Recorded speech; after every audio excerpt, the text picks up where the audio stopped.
জায়গায় আমি মিটিং করছি, মাইক মিটিং করছি এবং হ্যান্ডবিল বিতরণ করছি। আমি জনগণের কাছে আহ্বান রাখছি এই যে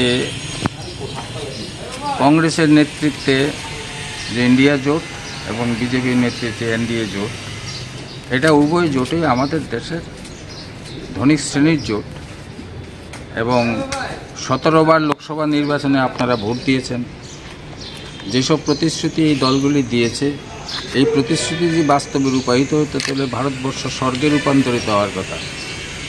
কাজবিহীন একটি লোকও থাকার কথা না, কারোর ক্ষুধার জ্বালা সহ্য হওয়ার কথা না, সবাই শিক্ষার সুযোগ পাওয়ার কথা, চিকিৎসার সুযোগ পাওয়ার কথা, জিনিসপত্রের দাম বাড়ানোর কথা না, ভ্রষ্টাচার দুর্নীতি বন্ধ হওয়ার কথা ছিল, কিছুই হয়নি, বরং বেড়েছে।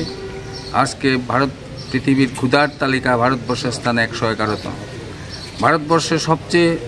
ভারতবর্ষে হলো পৃথিবীর যত গরিব মানুষ আছে তার 1/3 ভারতবর্ষে আছে। শিশু মৃত্যু হার ভারতবর্ষের সবচেয়ে বেশি। ফলে এই দুরবস্থাগুলি কেন? ফলে এই দলগুলি 77 বছরের স্বাধীনতায় আমাদের দেশের পুঁজিপতি শ্রেণীরই স্বার্থ রক্ষা করেছে, এদেরকে স্ফীত করেছে, গরিব মানুষের স্বার্থ রক্ষা করেছে। গরিব মানুষকে বাঁচতে হলে চাই ঐক্যবদ্ধ গণ আন্দোলন। আমাদের দলটা এই গণ আন্দোলনের দল, একটা বিপ্লবী দল।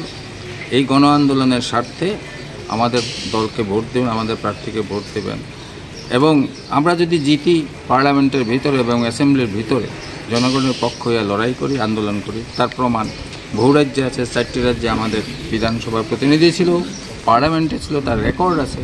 আমরা জনগণের স্বার্থ নিয়ে লড়াই করি। ফলে এই জনগণের স্বার্থে আন্দোলন সংগঠিত করার জন্য আমাকে ভোট দিয়ে জয়যুক্ত করবেন, এই আবেদনই রাখছি আমি।